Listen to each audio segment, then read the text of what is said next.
National Weather Service in Tallahassee has issued a severe thunderstorm warning for Dale County in southeast Alabama, northwestern Houston County in southeast Alabama, until 2 o'clock p.m.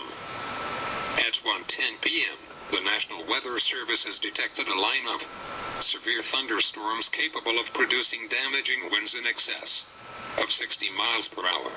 These storms were located along a line extending from 8 miles west of ARITON to 9 miles southwest of Level Plains, or along a line extending from FRISCO to Chancellor and moving east at 30 miles per hour. Other locations in the warning include but are not limited to DALEVILLE, Fort Rucker, OZARK, Newton, PINCKARD, and Midland City. This is a dangerous storm. If you are in its path, prepare immediately. People outside should move inside a strong building but away from windows.